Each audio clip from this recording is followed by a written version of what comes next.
Je vous salue dans le précieux nom de notre Seigneur Jésus-Christ. Na wasalimu katika jina la Bwana wetu Yesu Kristo. Prions Dieu. Tuombe Mungu. Éternel Dieu Tout-Puissant, nous te rendons grâce pour ce moment de partage.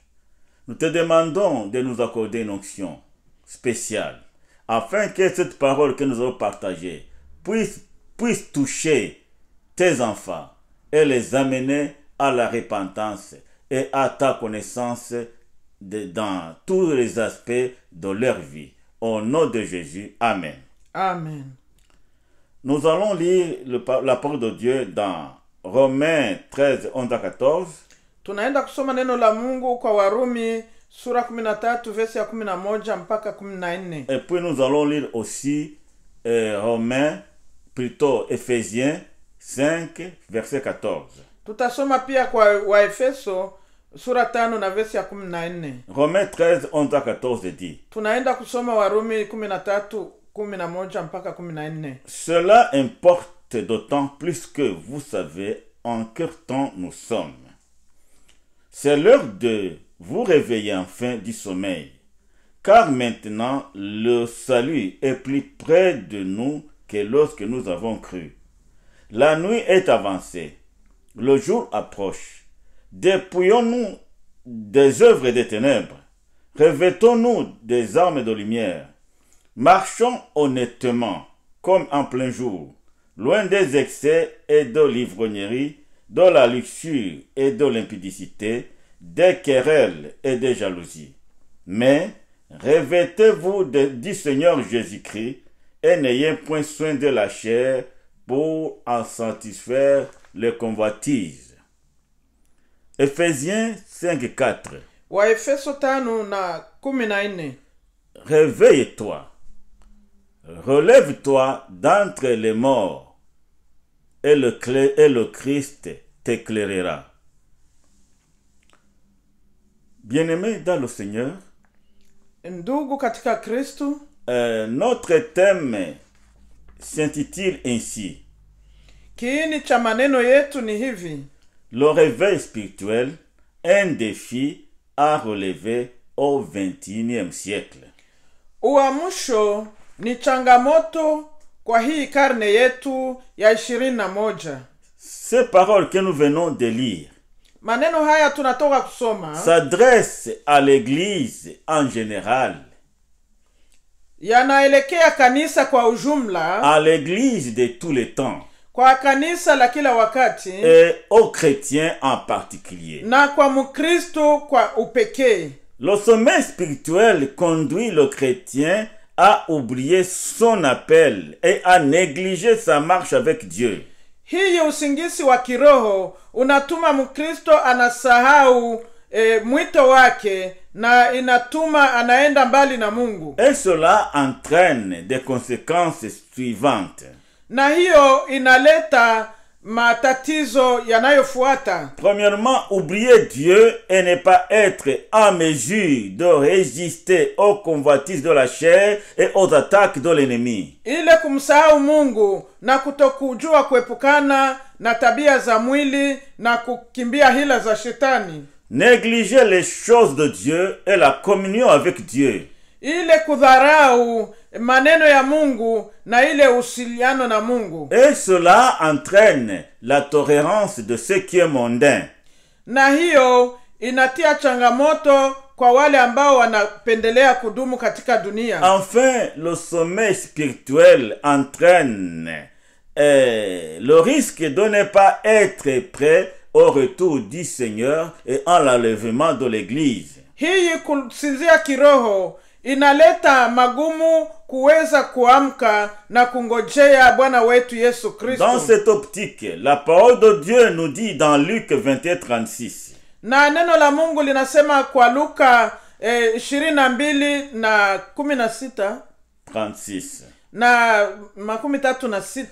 Veillez donc et priez en tout temps, afin que vous ayez la force d'échapper à toutes ces choses qui arriveront et de paraître debout devant le Fils de l'homme.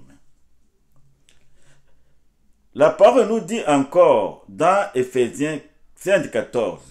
Neno la Mungu linaendelea kusema kwa Waefeso sura 5 na verse ya 14. Comme nous l'avons déjà lu au-dessus, la parole dit: Neno la Mungu linasema, réveille-toi, toi qui dors. Amuka wewe ulalaye. Relève-toi d'entre les morts et Christ t'éclairera. Na utoke katika wafu na Kristo atakuangazia. En effet, nous ne sommes pas appelés à prier pour que Dieu nous réveille. Hatuna haja ya kuomba kusudi Mungu atuamshe. Mais à prendre la décision de nous réveiller nous-mêmes. Sisi wenyewe tunapaswa kukamata hali ya kusema tuamuke. Le réveil est un choix et une décision de notre part.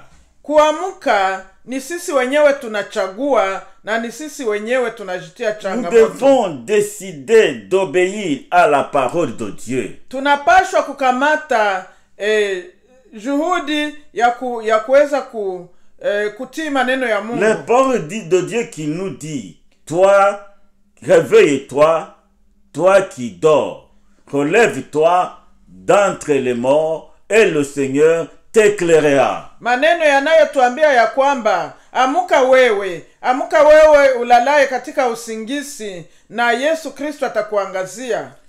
Ça c'est très important. Hii ina maana sana. Nous devons bien le réaliser. Tunapaswa kuyatimiza hayo. Le Seigneur est là pour nous éclairer. Bwana Yesu yupo hapo kusudi atuangazie. Dans les ténèbres de ce monde, Jésus-Christ est là pour nous éclairer. Kwa giza tunayokuwa nayo ulimwenguni ni wajibu wetu kuacha Yesu atuangazie. Parce que dans sa parole, il dit en Jean 8:12, je suis la lumière du monde.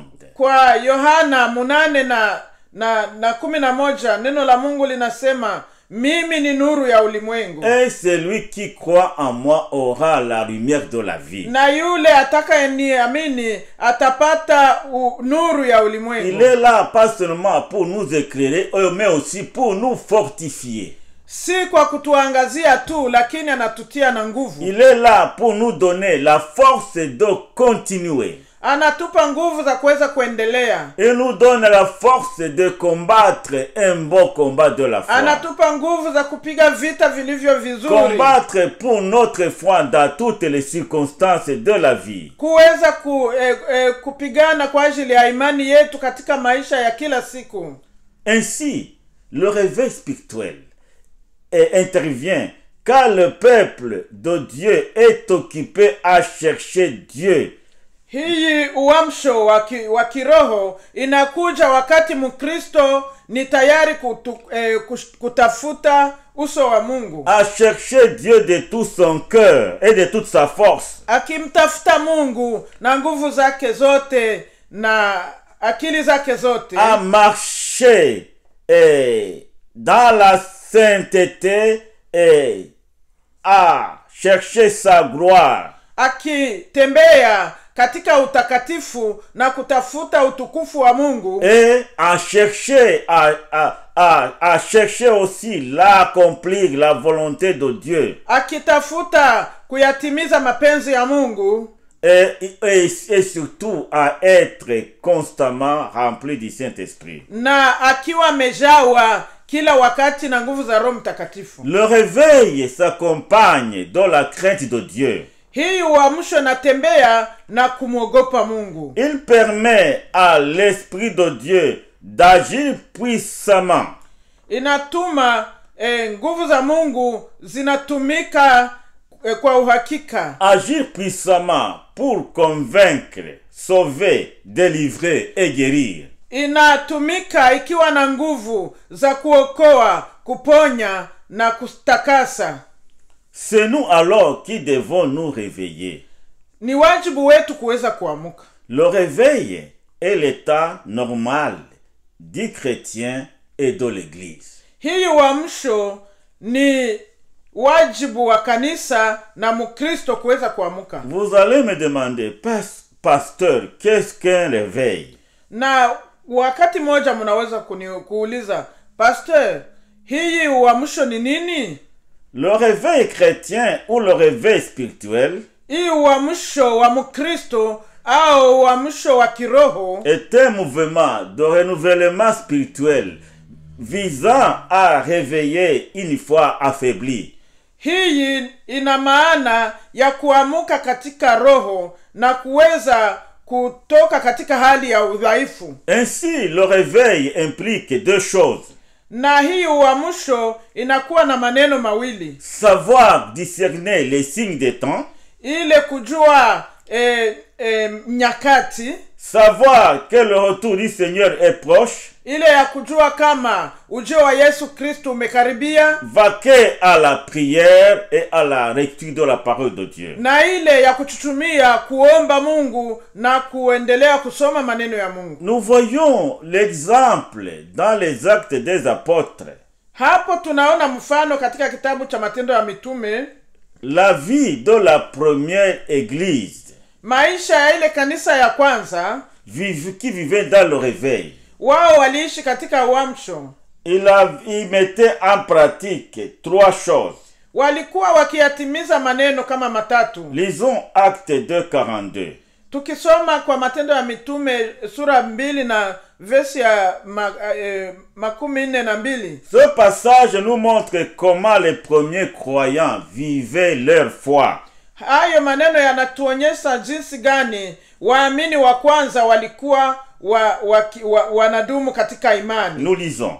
Tusome hilo neno. Ils persévéraient dans l'enseignement des apôtres, dans la communion fraternelle, dans la fraction du pain et dans la prière. Wakawa wakidumu katika kufundisha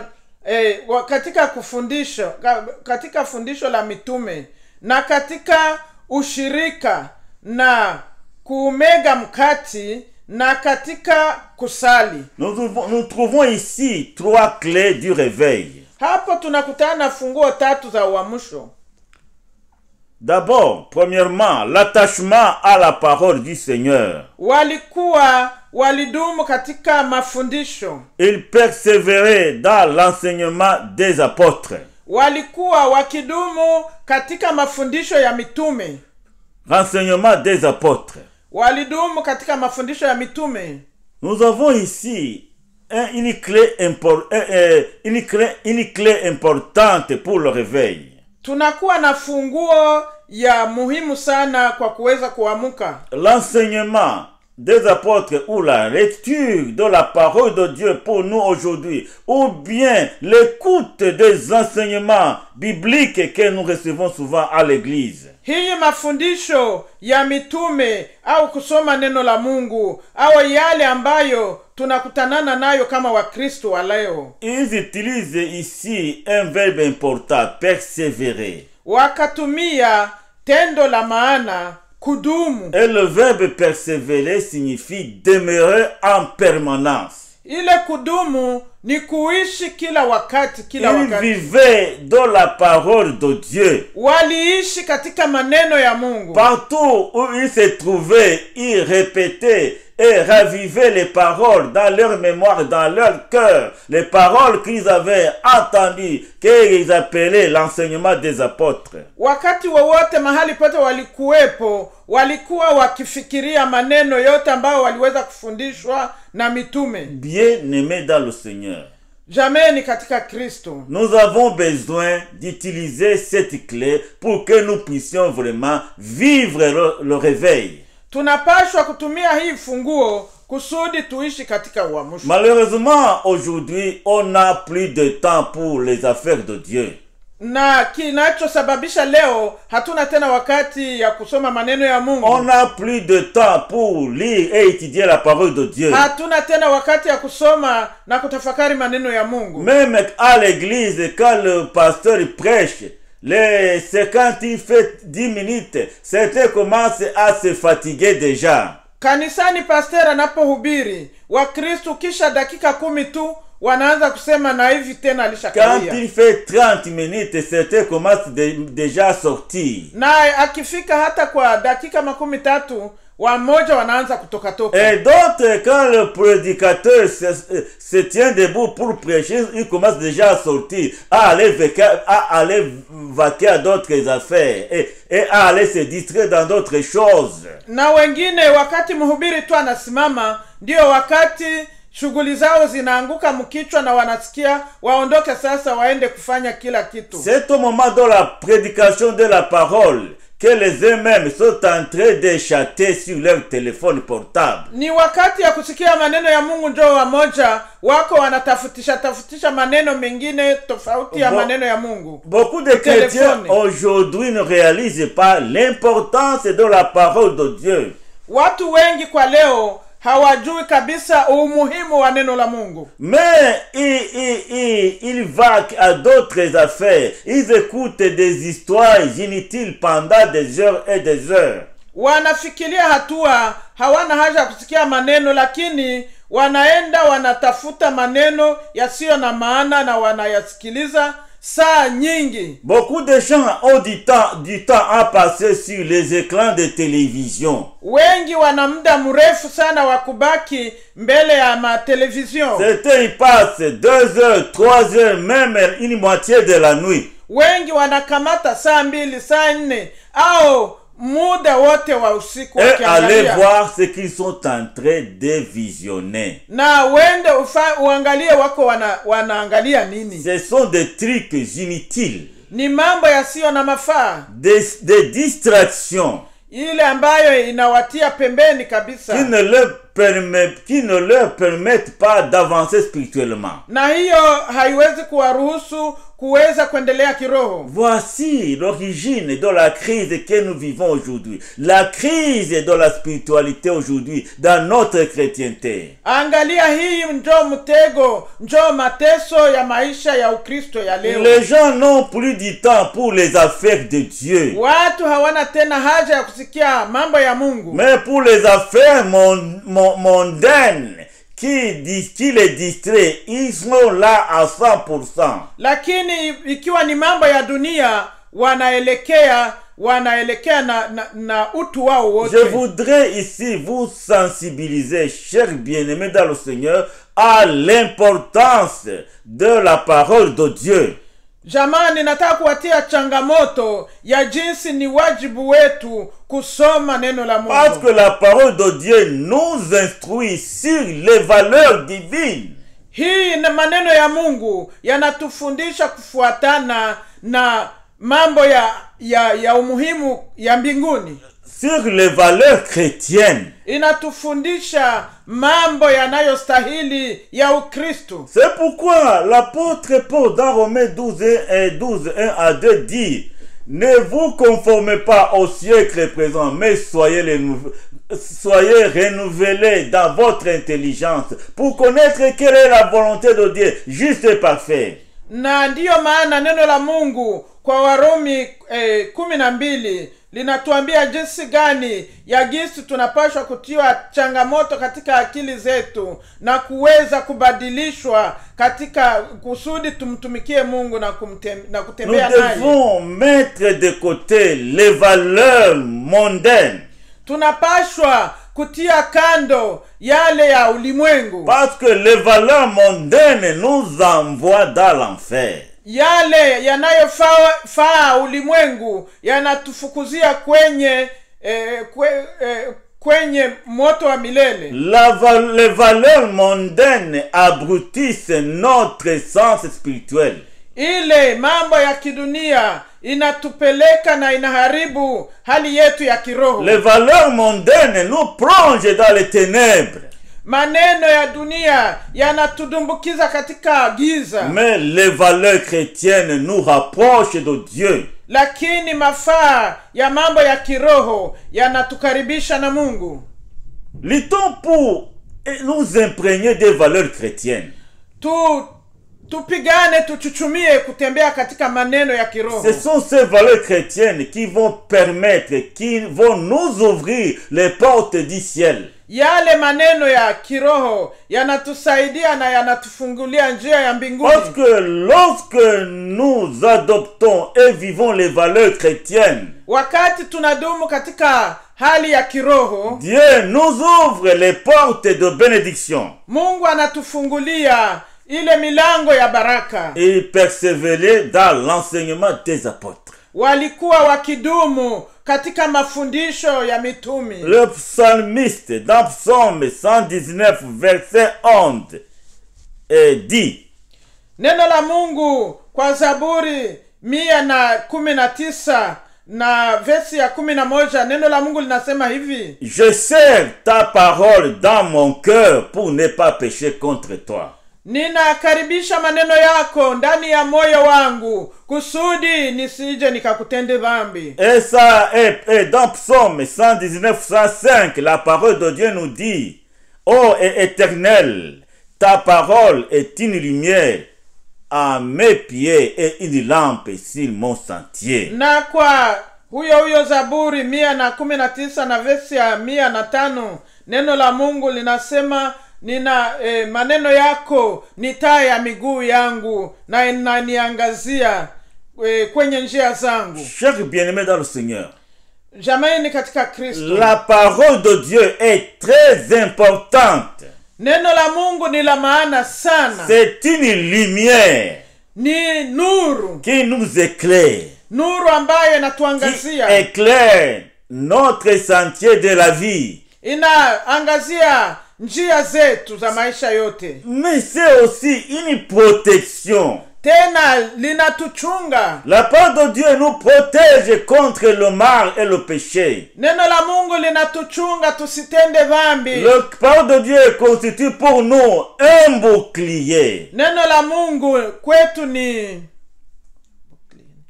ngao. Ni ngao. Et Pierre va dire un jour, na Petro akasema hivi, ô Seigneur, ta parole est esprit et vie. Akasema, Bwana, neno lako ni roho na ni maisha. La parole de Dieu est esprit. Neno la Mungu ni roho. Il est aussi vie. Tena ni uzima. C'est par la parole que Dieu a créé l'univers. Ni kwa ajili ya neno Mungu aliweza kuumba ulimwengu. Quand la parole de Dieu marche, est accompagnée par le Saint-Esprit, des miracles se produisent. Neno la Mungu linapofuatana na nguvu za Roho Mtakatifu, miujiza inatendeka. Chers bien-aimés dans le Seigneur, rafiki katika Kristo, cette parole que nous vous prononçons, que nous vous prêchons, c'est la parole de la vie éternelle. Maneno tunayowafundisha ni maneno ya uzima wa milele. Ne négligeons pas la parole de Dieu. Tuweze kutii maneno ya Mungu. Par cette parole, hii maneno, Dieu nous visite. Kwa njia ya maneno Mungu anatutembelea. Par cette parole, Dieu nous transforme. Na kupitia maneno ya Mungu, Mungu anatubadili. Par cette parole, Dieu nous accorde une révélation des choses d'en haut. Na kupitia maneno ya Mungu, Mungu anatufunulia yale yaliyo ya mbingu. Je n'en dirai jamais assez. Hapo siwezi kunyamaza. Mais je voudrais, par la grâce de Dieu, vous exhorter à saisir l'occasion chaque jour de lire la parole de Dieu, parce que la parole de Dieu est une nourriture pour nos âmes. Ndiyo maana nawatia changamoto tangia leo kuendelea kusoma neno la Mungu, sababu hili ni chakula cha roho zetu. Ça c'est la première clé du réveil. Hili nilo fungulo la kwanza la uamsho. Passons à la deuxième clé du réveil. Twende kwa funguo ya pili ya uamsho. La deuxième clé du réveil, c'est l'amour. Funguo ya pili ya uamsho ni upendo. L'amour de Dieu et l'amour du prochain. Ni ile kumupenda Mungu na kumupenda jirani yako. Et l'amour pour le Seigneur. na kumupenda Bwana. Alors, par cette clé, Kufuatana na hii funguo, ils avaient entre eux un amour fraternel. walikuwa na ile upendo wa ndugu, Un amour fraternel sincère. ile upendo wa ndugu wa Ce kinaganaga. n'était pas un semblant d'amour. Haikuwa ile upendo haba au shaba. C'était un amour sincère Ilikuwa upendo kamilifu. qui avait des origines divines. Hiyo upendo ambayo ilikuwa na msingi kutoka mbingu. Le Saint-Esprit avait déversé l'amour de Dieu dans leur cœur. Roho Mtakatifu aliweza kumwagia ndani ya roho yao upendo, Et ils s'aimaient véritablement. na wakapendana kweli Et kweli. comme vous le savez, l'amour n'est pas quelque chose d'abstrait.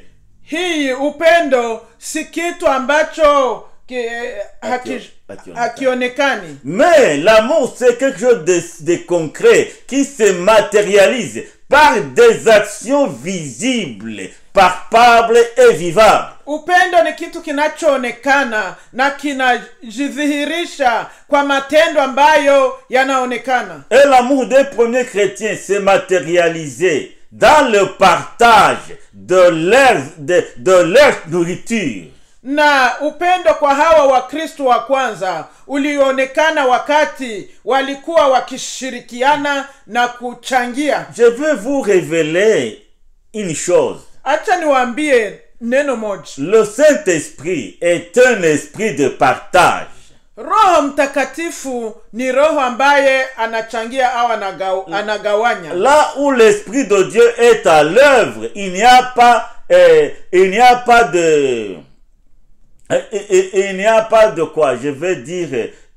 pas d'égoïsme.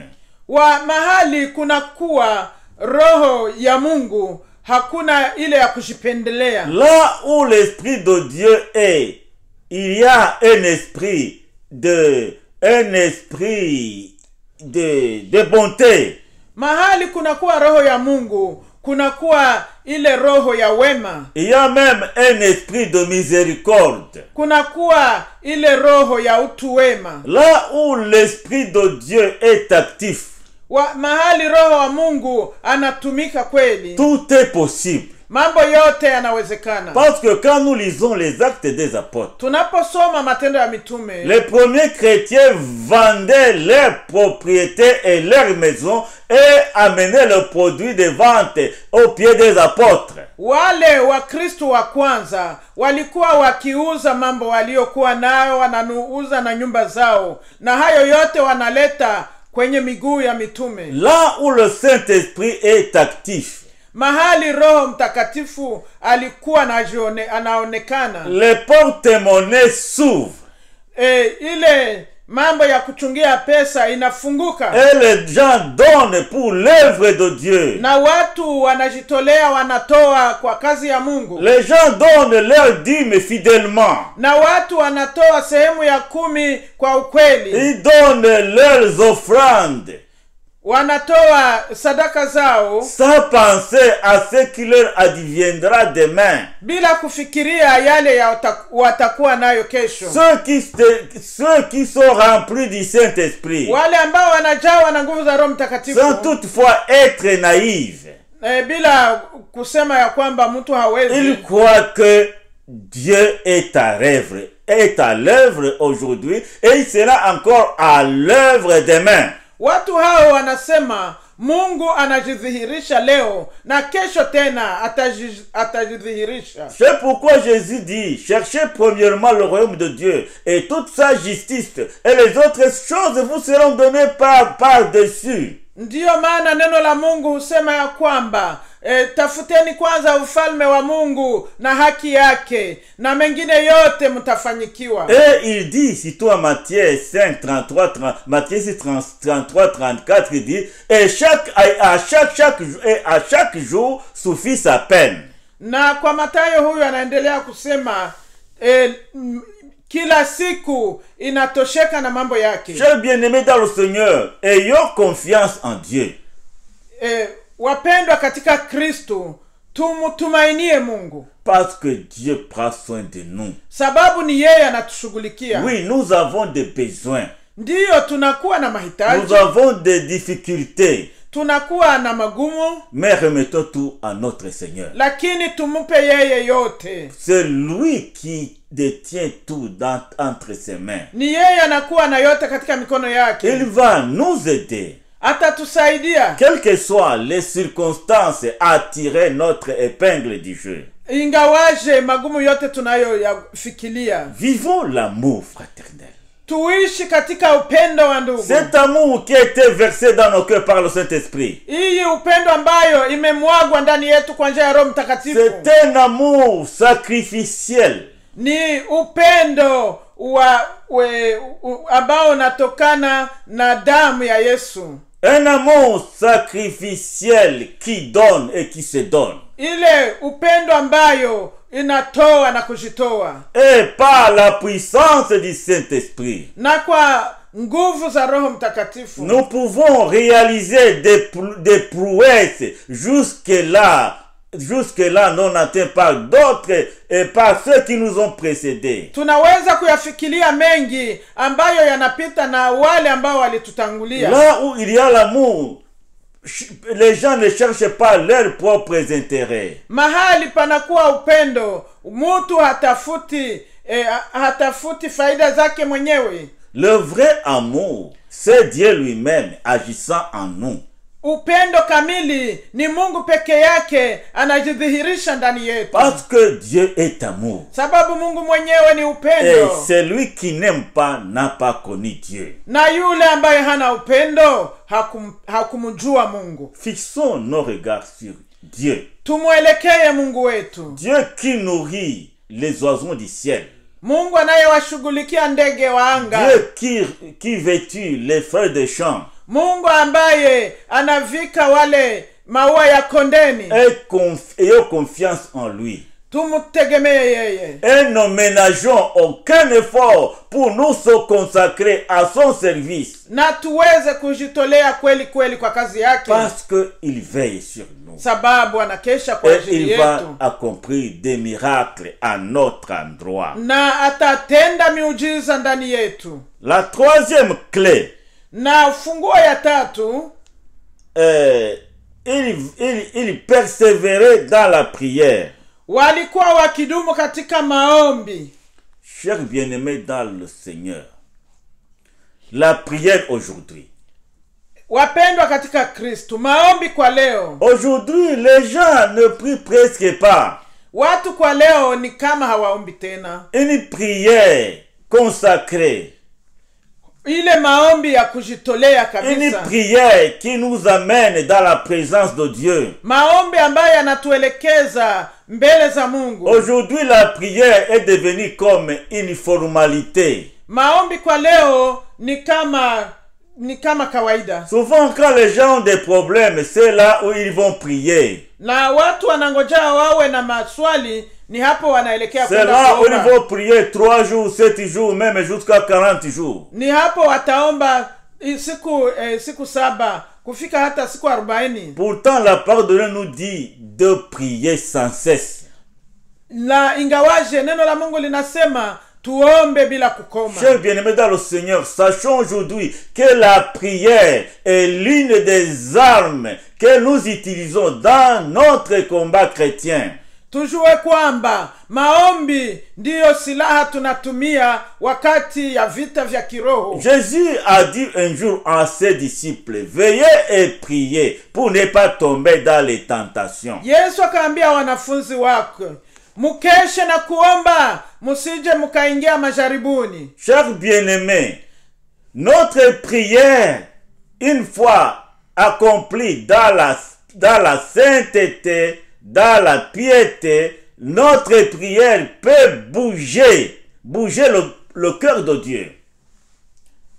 Jameni, maombi yetu tunapoomba Mungu anasikia na inaweza kugusa na kutikisa moyo wa Mungu. Nos prières peuvent toucher la main de Dieu et l'amener à agir et résoudre des situations difficiles. Maombi yetu yanaweza kufikiria na kutikisa mkono wa Mungu, na anakuja kuweza kutusaidia katika magumu yetu. Jésus vivait dans la prière. Yesu pekee aliishi kwa maombi. Il priait chaque matin très tôt. Alikuwa akiomba asubuhi na mapema. Et il priait aussi chaque soir très tard. Alikuwa akiomba hata jioni kabisa sana. Au moment où les autres passaient la nuit dans leur lit, lui passait la nuit sur la colline.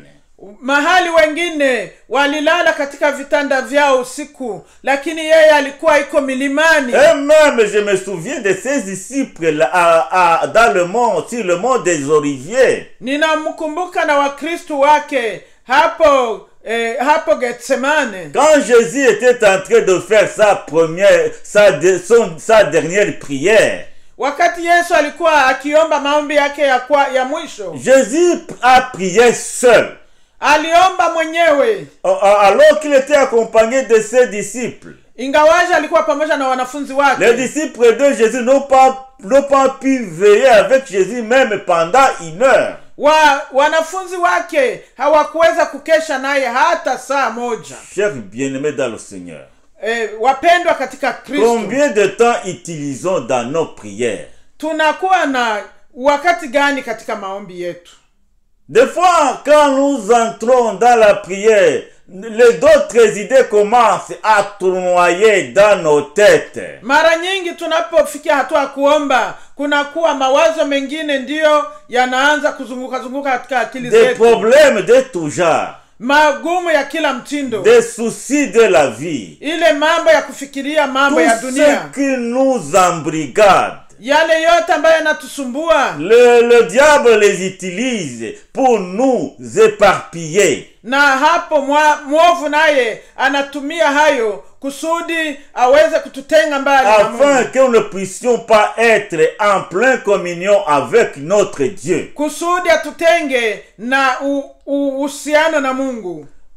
Bien-aimés dans le Seigneur, wapendwa katika Kristo, quand nous entrons dans la présence de Dieu pour prier, tunapokuwa mbele za Mungu kuweza kuomba, faisons un effort pour oublier d'autres choses. Ni vizuri kuyasahau mambo mengine yote. D'autres choses dans la vie ordinaire. Ni kuachana na mambo mengine ya maisha ya kawaida. Mis à part les quelques sujets de prière que nous portons devant le Seigneur. Na tukiwa na ile mahitaji tunakuwa nayo mbele za Mungu. Ne permettons pas que le diable puisse nous infiltrer. Tusikubali mwovu kutuingilia. Parce que quand il nous infiltre, ne va pas nous empêcher de prier, mais il va nous embrouiller avec d'autres idées, avec d'autres affaires dans la vie ordinaire. Anapotuingilia hatuachi kuweza kushikamana na maombi, anaanza kutuonyesha mambo na mengine. Les chrétiens de l'église primitive persévéraient dans la prière. Wakristo wa ile kanisa la kwanza walikuwa wakidumu katika kuomba. Et dans 1 Thessaloniciens 5:17, l'apôtre Paul va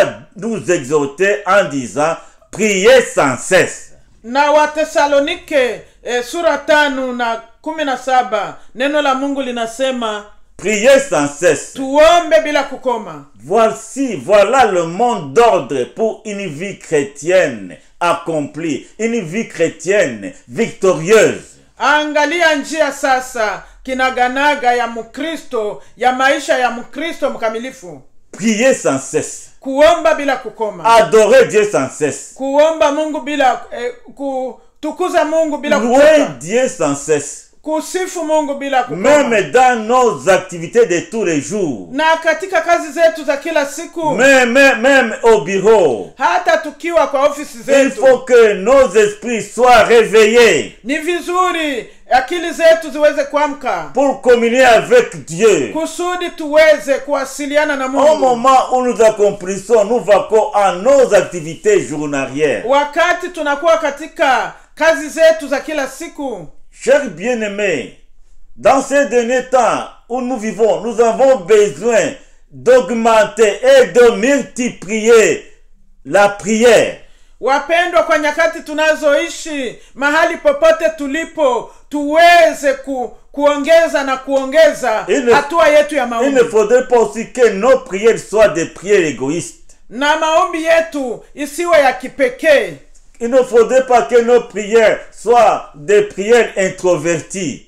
Isiwe maombi ya ndani ndani Il mwetu. faudrait que nos prières soient des prières qui touchent tous les problèmes de la vie, surtout les prières pour les âmes perdues. Na maombi yetu ingekuwa heri yaweze kupanuka, yaweze hata kuelekea na wale ambao hawayaokoka. Des prières pour l'avancement du royaume de Dieu. Maombi ambayo yanakuwa na umuhimu kwa uzima wa milele. Des prières pour les serviteurs de Dieu. Kuombea watumishi wa Mungu. Des prières pour l'église de Jésus-Christ. Kuombea kanisa la Yesu Kristo. Aussi des prières pour notre monde en pleine décadence. Na kuombea dunia hii ambayo imekwisha kugeuka na kuregea. Chers bien-aimés, wapendwa, c'est le moment de vaquer à la prière plus que jamais. Ndiyo wakati ya kudumu katika maombi bila kukoma. C'est le moment de nous réveiller du sommeil. Ndiyo wakati wa kutoka katika usingizi. Parce que le temps qui nous reste est très court. Sababu wakati inayobaki ni mfupi sana. C'est en veillant et en priant que nous saurons que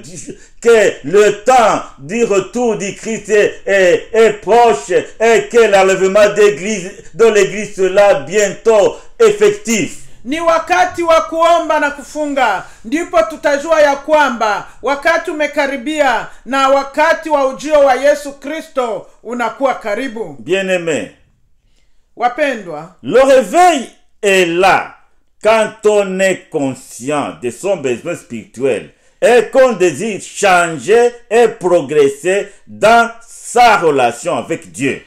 Uamsho uko hapo wakati tunajua ya kwamba tunakuwa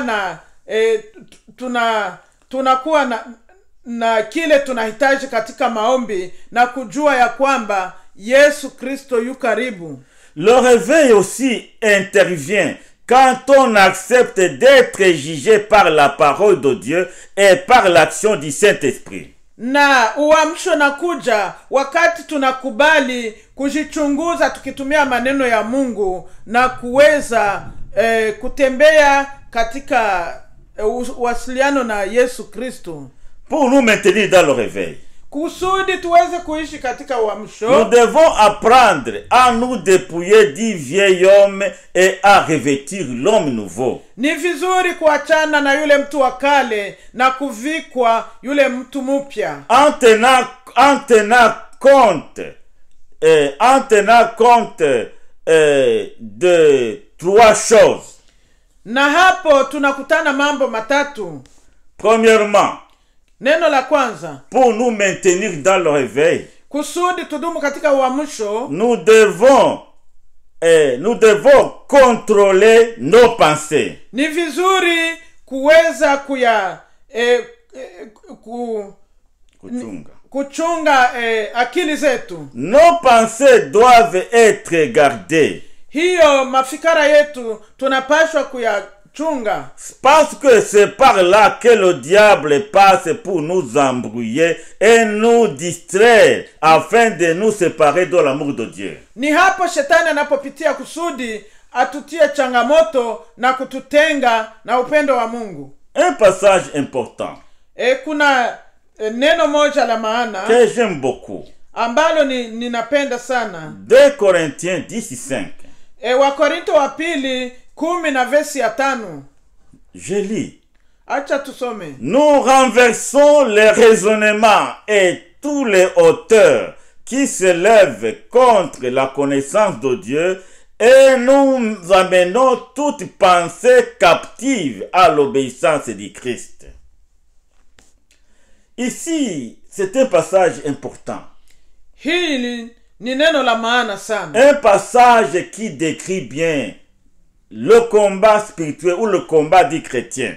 Shahiri ambayo inatufundisha vizuri hii vita ya Mkristo au vita vya kiroho. Je ne veux pas approfondir ce passage. Sitaingilia sana hii shahiri. Mais prochainement, je vais préparer un message sur ce passage. lakini nitaenda kutengeneza somo kuhusu hii shahiri.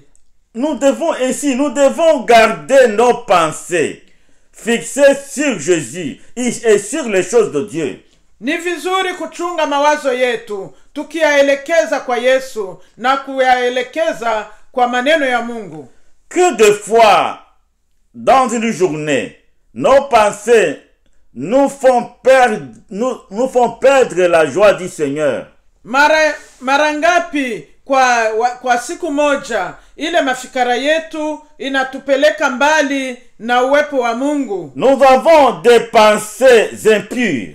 Tunakuwa na mawazo ambayo yamechafuka. Des pensées qui vagabondent. Mawazo ambayo yanatembea. Des pensées distraites. Mawazo ambayo hayako tayari kupokea. Des pensées de jalousie. Mawazo ya wivu. Des pensées malhonnêtes. Mawazo ambayo hayana ukweli. Bien-aimés, Jamen, faisons attention.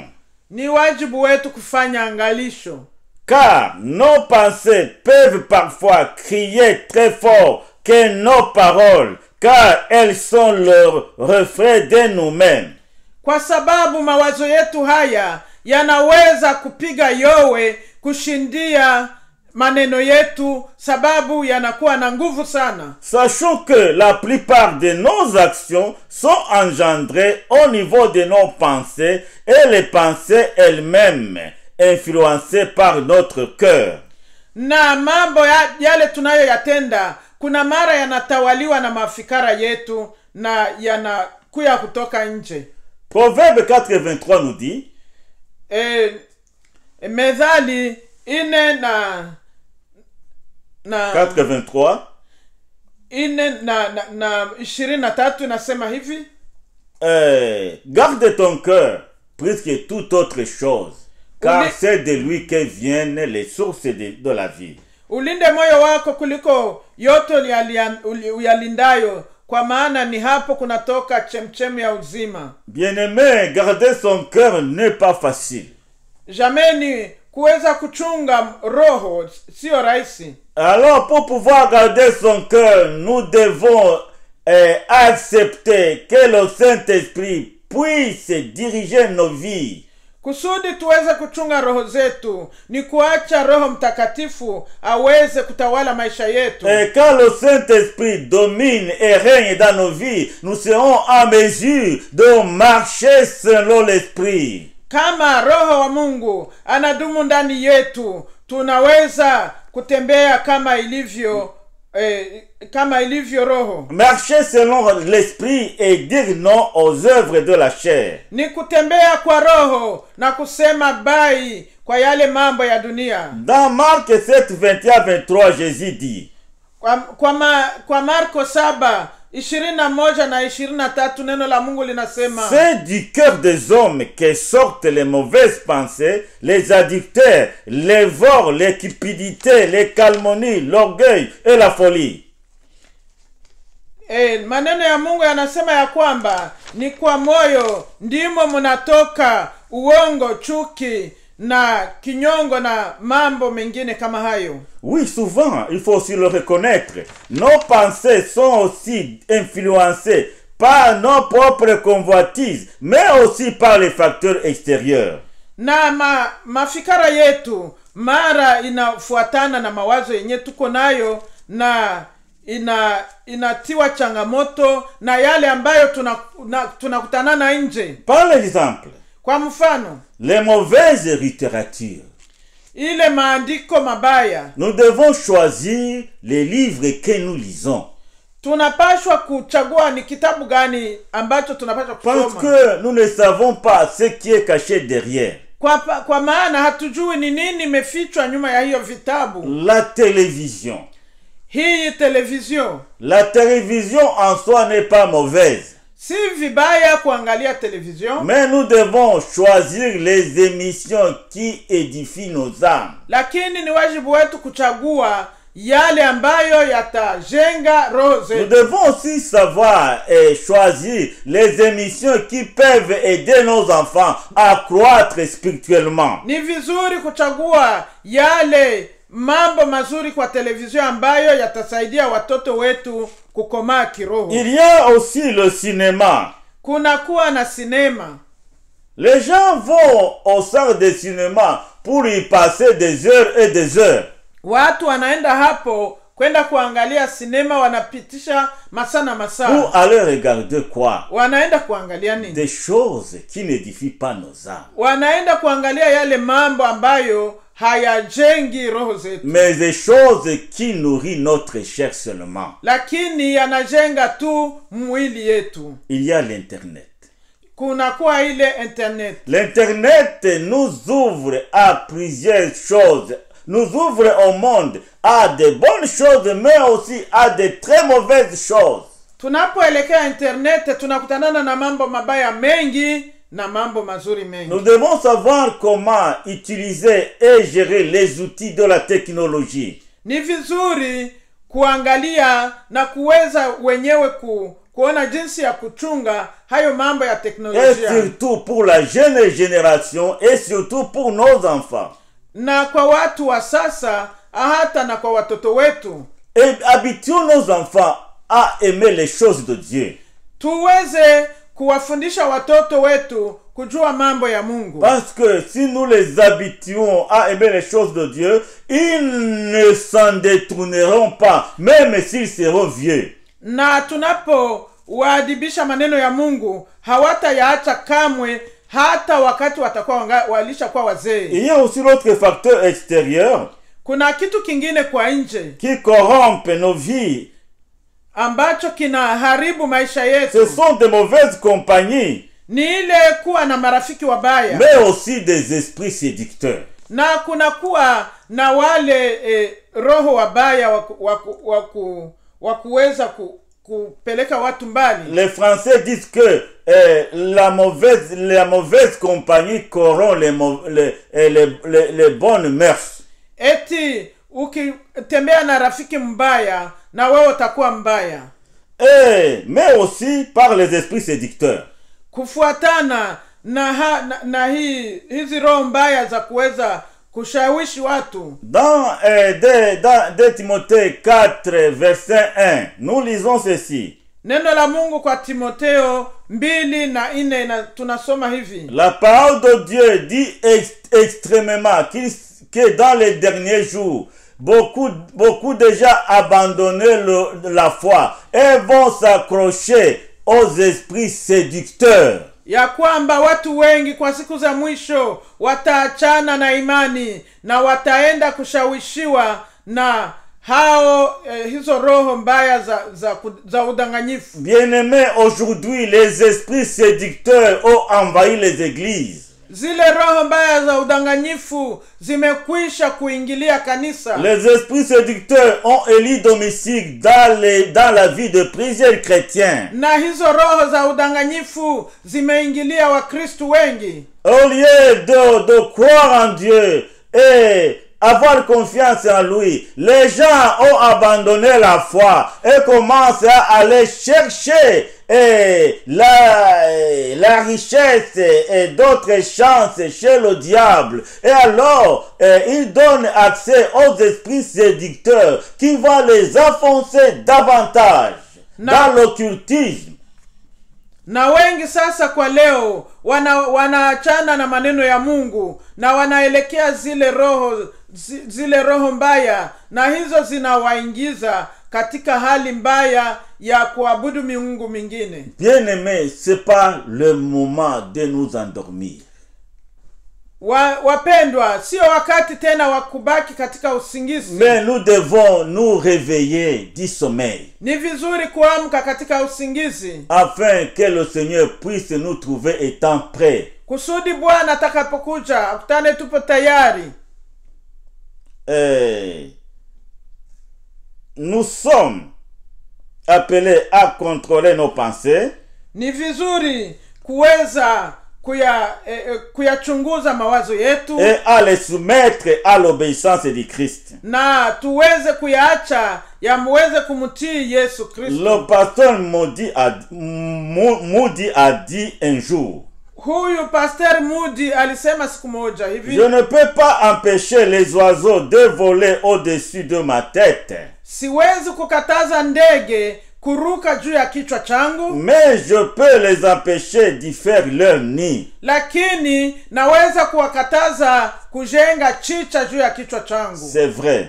Hiyo ni kweli. Nous ne pouvons pas empêcher les mauvaises pensées de traverser notre esprit. Hatuwezi kuzuia mafikara mabaya kuweza kuchengera roho zetu, mais nous pouvons les empêcher d'élire domicile dans nos âmes et dans nos cœurs. lakini tunaweza kuyakataza yasidumu au yasikae ndani ya roho zetu. Le troisième aspect pour nous maintenir dans le réveil. Na kitu cha tatu kusudi tudumu katika uamsho. Le deuxième aspect pour nous maintenir dans le réveil, na cha pili kusudi tudumu katika uamsho, c'est le contrôle de nos paroles. ni kuweza kuchunguza maneno yetu. Le réveil intervient lorsque nos paroles vont dans la perspective et dans la sainteté de Dieu. Wakati uamsho nakuja wakati maneno yetu yanaelekea katika kumtii Bwana Mungu. Matthieu 12, 36 à 37, il nous dit, neno la Mungu kwa Mathayo 12 36 na 37, neno la Mungu linasema hivi: au jour du jugement, les hommes rendront compte de toute parole vaine qu'ils auront prononcée, car par tes paroles tu seras justifié et par tes paroles tu seras condamné. Quand il y a réveil spirituel, wakati kunakuwa uamsho kiroho, la gloire et la sainteté de Dieu mettent en évidence l'impureté de nos œuvres. yaani wakati huo utukufu wa Mungu na utakatifu vinakuja kukaa ndani ya ndimi zetu, comme ce fut pour le cas du prophète Esaïe autrefois. ni kama vile nabii Yesaya wakati uliopita, quand il avait vu la gloire de Dieu, alipofikiwa na utukufu wa Mungu, il s'écria, akapaza sauti, malheur à moi, akasema, ole wangu, je suis perdu, nimepotea, car je suis un homme dont les lèvres sont impures, kwa maana midomo yangu ni michafu, et mes yeux ont vu la gloire, ont vu l'Éternel des armées. na macho yangu yaliweza kuona mfalme wa wafalme. Malheur à moi, car je suis perdu. Eti ole wangu sababu nimepotea. Chers bien-aimés dans le Seigneur, Wapendwa katika Kristo, par les paroles que nous prononçons, ile maneno tunayoyatamka nous serons jugés. ni hiyo tatuhukumu. Apprenons à prononcer des paroles de bénédiction, Tuige kuwa tunayatamka maneno ambayo yanajaa baraka, parce que une mauvaise source ne peut pas donner une eau pure. kwa maana ile chemchemu chafu haiwezi kuleta maji mazuri. Les paroles de bénédiction, Maneno ya baraka, les paroles qui bénissent, maneno ambayo yanabariki, les paroles qui édifient, maneno ambayo yanajenga, abat la médisance, hiyo inabomoa kabisa masengenyo. abat la médisance, abat les calmonies. Hiyo inabomoa hata na kuzingizia. Bien-aimés, Wapendwa, apprenons à contrôler ce qui sort de nos cœurs. tuendelee kuchunguza yale ambayo yanatoka kwa roho zetu. Et moi je dis ceci, Na mimi hivi nasema, si le Saint-Esprit habite en nous, kama Roho Mtakatifu anaishi ndani yetu, ce sont les sources d'eau vive qui vont jaillir de nos cœurs.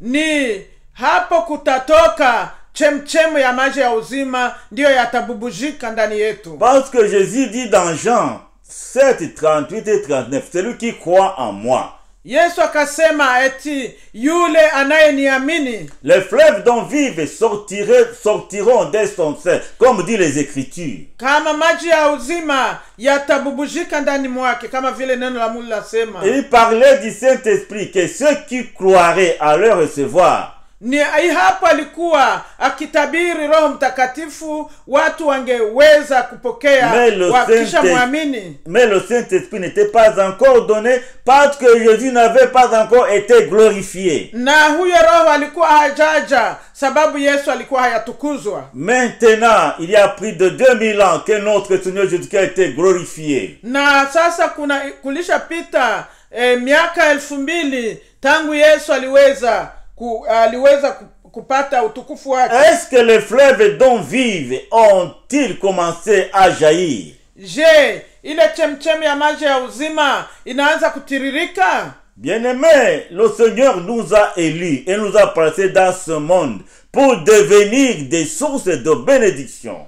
Jameni, Yesu alitutia katika dunia hii kusudi tuwe chemchemu ya baraka. Et le monde a besoin de ces sources d'eau vive qui doivent se répandre un peu partout et créer et changer des situations que les gens vivent aujourd'hui. Na hiyo maji ya uzima watu wanayahitaji kusudi yaweze kubadilisha maisha ambayo tunaishi kwa leo. Les fleuves d'eau vive doivent couler.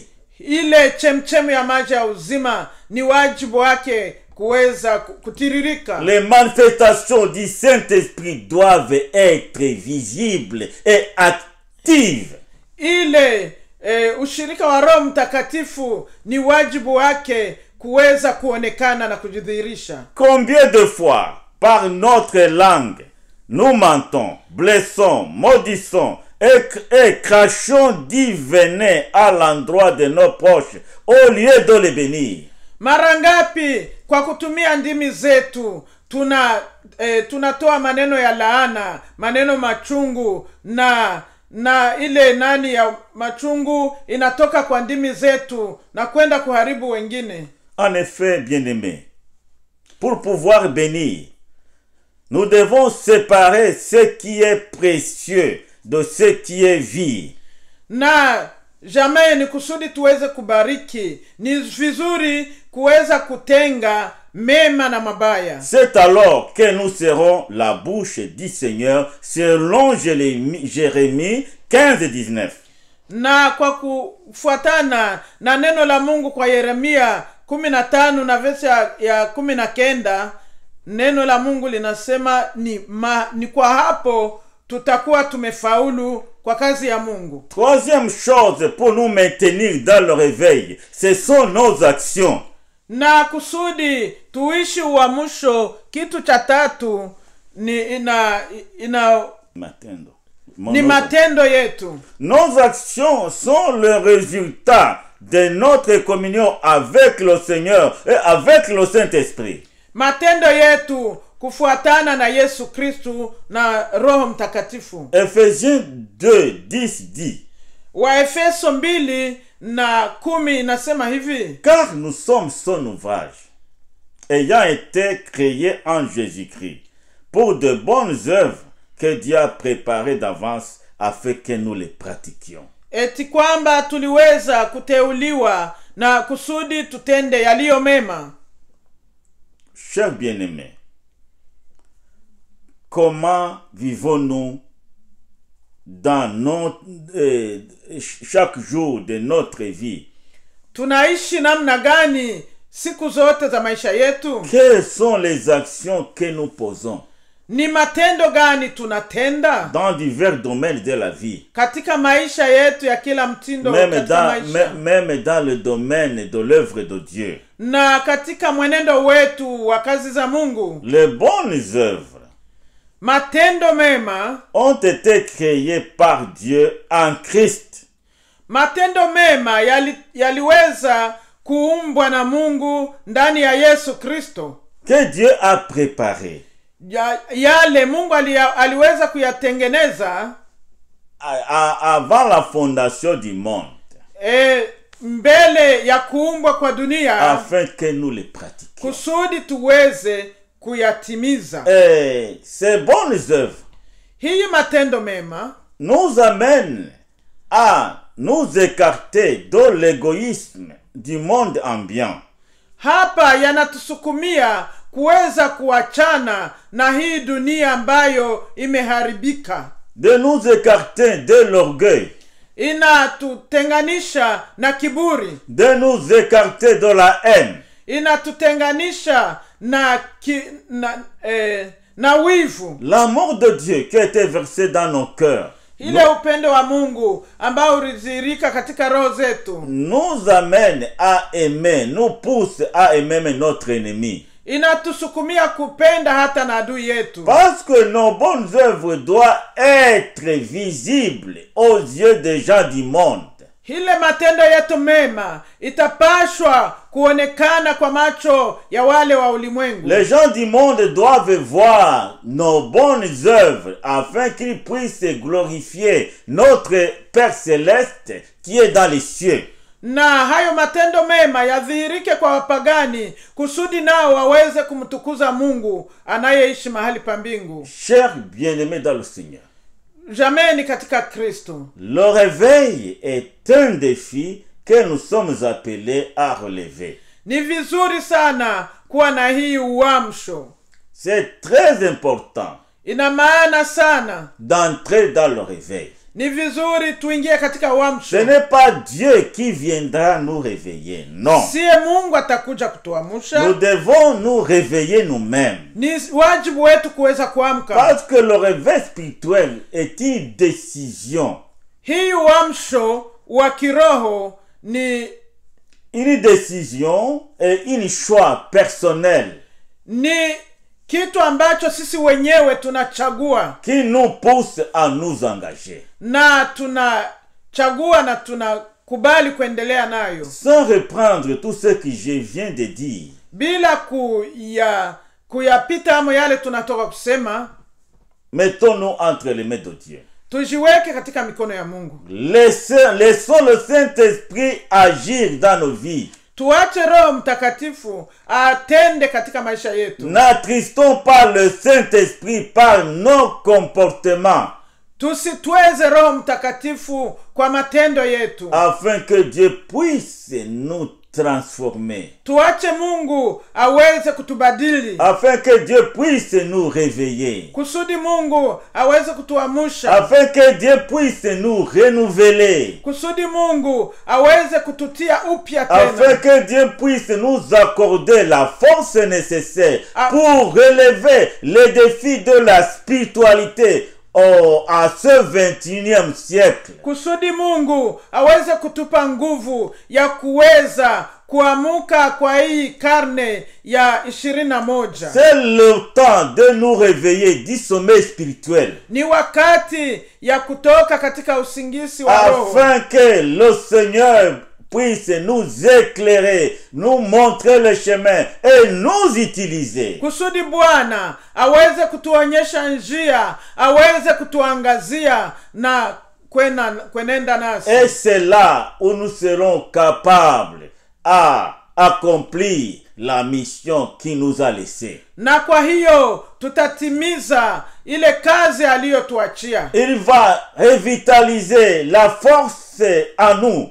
Atatia nguvu ndani mwetu. Il va revitaliser notre foi. Na atatia changamoto kwa imani yetu. Et il va nous fortifier. Atatupa nguvu à aller de l'avant. Na tutaenda mbele. Et comme l'apôtre Paul l'a bien dit, na kama vile mtume Paulo alisema, je prie tout par celui qui me fortifie. Na yaweza mambo yote katika yeye anitie nguvu. C'est Jésus et le Saint-Esprit qui nous fortifie. Ni Yesu na nguvu za Roho Mtakatifu wanatutia nguvu. Qui nous permettent d'accomplir sa volonté. Ni wao wanatusaidia kuyatimiza mapenzi ya Mungu. C'est le Saint-Esprit qui nous permettra de lutter contre les œuvres de la chair, de nous opposer aux œuvres de la chair. Ni Roho Mtakatifu atatusaidia kuweza kugombana na kushinda zile tamaa za mwilini. Chers bien-aimés dans le Seigneur, Wapendwa katika Kristo, on ne se moque pas de Dieu. Mungu wetu hadhihakiwe. Ce que l'homme aura semé, Chochote akipandacho mtu, c'est cela qui récoltera. ni hicho atakachokivuna. C'est lui qui sème dans la chair. Yule apandaye kwa mwili, Dans la chair, il moissonnera la corruption. na kwa mwili atauvuna uharibifu. Mais c'est lui qui sème dans l'esprit. Yule apandaye kwa roho, Dans l'esprit, il moissonnera la vie éternelle. kwa roho atavuna uzima wa milele. Que Dieu nous bénisse. Mungu atubariki. Éternel Dieu, nous te disons merci pour ce moment que nous venons de passer en ton présence, en train de partager ta parole. Ô Éternel, nous semons, mais c'est toi qui fais croître. Veille à ce que cette parole puisse aider quelqu'un à croître dans la foi. Que cette parole que je viens de partager puisse toucher quelqu'un afin qu'il puisse s'amender. Ô Éternel, que cette parole puisse nous plonger, nous orienter dans le réveil, parce que c'est le moment. Ô Éternel, merci pour ce que tu vas faire avec cette parole. Ô Éternel, merci, merci et merci encore. Au nom de Jésus. Amen. Amen.